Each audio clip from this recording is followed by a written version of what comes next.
Again, like Jesus said, when your eye is single, your whole body will be filled with light. And that means you will see that light in life that is all men and all that you see around you.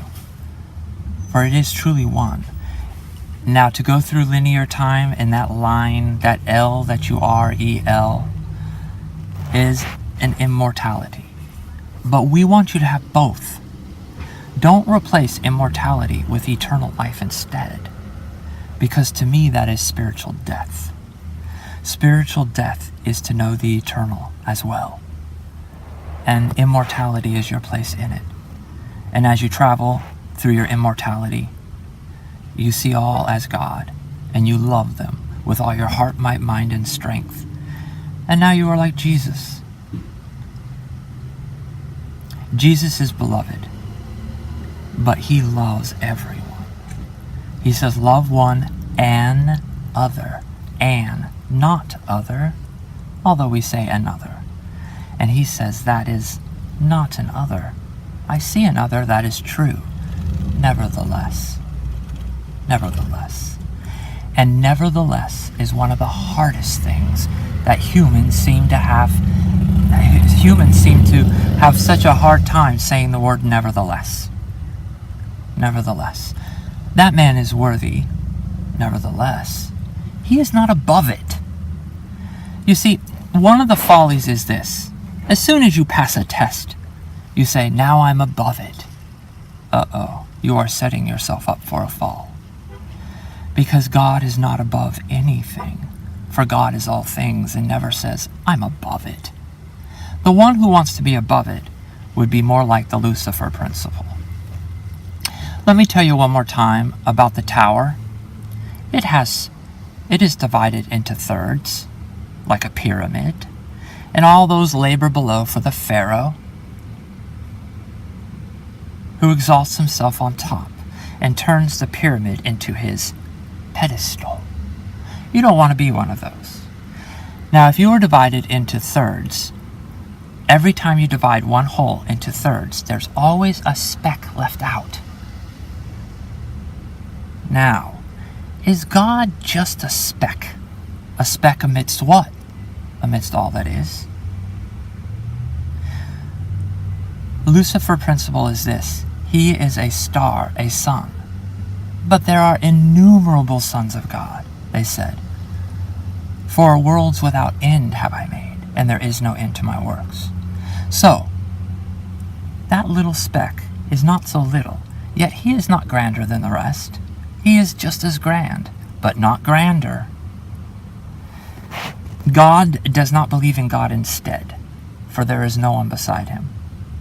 So, why would you put that one star on the top, and underneath it, the 99.99999 with a line over those nines for infinity, and then the telestial and the terrestrial blocked off 6.6666666 for eternity, 3.333.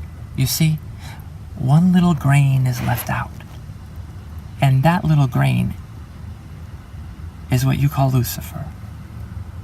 And he wants to be on the top of that pyramid. That is why he said, glory to me instead. And Jesus, you said, in the council of heaven says, glory be to the Father. For the Father is the sole heir of which all souls are. For all are sons, for all is soul. And there is nothing but the glorious Son. I read a book once by Neil Donald Walsh, and I like him. I take things with a grain of salt. That's fine. Nevertheless, he wrote a children's book that you might want to look up. It is worth listening to. It is called Little Soul in the Sun. But he spells it S-O-U-L, soul. I want you to spell it S-O-L, like sun in Spanish. Little soul in the sun. Little sun in the sun. Little soul in the soul. And little soul said, I know the light in everybody is equally glorious, But I want to know my light, because in the midst of the light, I know I am light, but everyone is equally glorious. And I want to know my light. And so the big sun, that is all, says, well, then you must sow darkness. And in the midst of the darkness, you will see your light. And little soul in the sun said, I want to forgive. I want to know what forgiveness feels like. But everybody is so glorious here in the sun, in the soul, in the kingdom of the soul, celestial. Everyone is so glorious. Nobody hurts me. Nobody does any wrong. And I want to know what forgiveness feels like. But how can I know that? And so the big soul says to the little soul, go into the dark. And another soul says, I will help you. And I will do things to you that are going to hurt. And I'm going to have to forget who I am in the midst of it. And through this, now you can learn what forgiveness feels like. For all is full, F-U-L-L, like the fullness. It is fulfilling. It is fulfilling. I am a fool, F-O-O-L. F-E-E-L-I-N-G. I am a fool feeling, for I know no better, for there is no better. About the mist of darkness in the Tree of Life, Nephi version, and Lehi's version in the Book of Mormon. Mystics, I don't want to hear anymore. People run down the word mystic. You say you are in the midst of darkness.